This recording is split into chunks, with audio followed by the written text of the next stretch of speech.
This is CNN.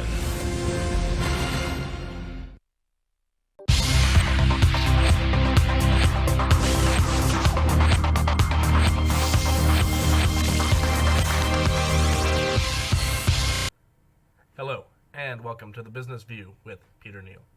Today on our schedule, we will be discussing affirmative action. Affirmative action is the policy of rectifying discrimination and favoring individuals belonging to groups historically known to be discriminated against in our hiring practices. But before we get into the debate about affirmative action, let's get a quick history lesson. The surrender by Confederate General Robert E. Lee to Union General Ulysses S. Grant in 1865 marked the beginning of an era known as the Reconstruction. Reconstruction was really where we can trace back the beginnings of affirmative action. Although real affirmative action policies did not actually come into practice until the Executive Order 10925, signed by John F. Kennedy March 6, 1961.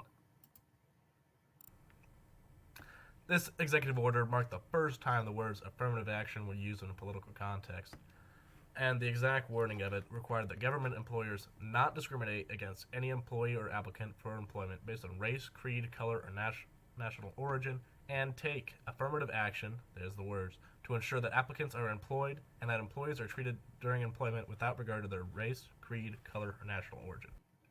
One of the major court cases in terms of affirmative action was Allen Backey versus the University of California. Basically what happened here was Allen Backey was a white man who had applied for admission to the UC Davis Medical School, and was rejected. Because the UC Davis had reserved 16 places in each class for minorities, even though Backey's scores were empirically higher than the minority scores, he was not being allowed in.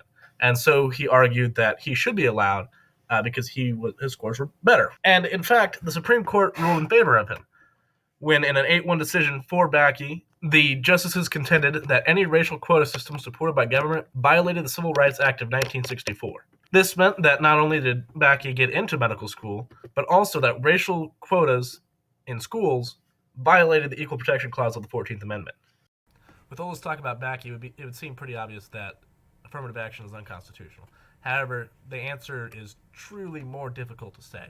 In 2016, there was an overriding precedent for schools at least, which states that schools can consider applicants as long as they're not considering solely based on race, but also that their race is used as a part of some sort of activity they're a part of. For example, if an African American is part of a Black student union, or an Asian American is part of a Asian American club, they would be able to use race in order to increase their diversity. As far as the business world goes, as an employer, you always want to see more diversity exhibited amongst your employees. And affirmative action seems like a concrete practice to get you to the point of more diversity, which makes it strange that affirmative action is actually unconstitutional to use in the workforce. Let's find out why. The very reason that employers want to enact affirmative action is the very reason why it is unconstitutional. Employers always want to increase diversity, but that's not what affirmative action was originally intended to do.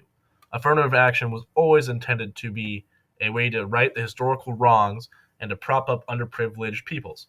However, when businesses use it to increase their diversity, they're not doing it to right the wrongs of the past. More often, they're doing it to increase their own diversity, which is wrong and unconstitutional. Affirmative action can be a very politically charged issue, so I'm going to try to stay around the middle ground here. For example, liberals often believe that affirmative action is good not only to prevent discrimination, but also from a profitability standpoint. And there's empirical evidence to support that profitability increases when you have more diversity in your business. Also, what happens when you get more diversity is you kind of get rid of the groupthink, which is always a good thing in terms of businesses. Conservatives, however, argue that there are some disadvantages to affirmative action. Namely, the disadvantage that the employer would take into account numbers of their minorities rather than qualifications, which would ultimately undermine the success of the business. Seeing as the opinion is pretty much politically split right down the middle, it's hard to discern where the ethics lie in affirmative action. What I can say is that there probably should be a way to increase diversity in the workforce. However, I don't think affirmative action is the proper way to do so. What I do think is necessary is the sort of equal opportunity employment that we've seen implemented in many businesses. And I have some examples right here for you. The first thing I should note is that there's actually a United States Equal Employment Opportunity Commission, which basically enforces the laws that protect employees and job applicants involving equal opportunity, which includes the Civil Rights Act, includes harassment based on race, color, religion, sex, national origin, regards reasonable workplace accommodations to religious people and disabilities, and it also regards retaliation about job discrimination and kind of whistleblower laws. There are also companies that enforce equal opportunity employment on their own. For example, Walmart. Walmart, here at the very bottom of their website, they state that Walmart Inc. is a equal opportunity employer by choice, and that they even go as far as to link the applicant rights under federal employment laws. Other companies often include their commitment to equal opportunity in their business conduct guide, such as Target.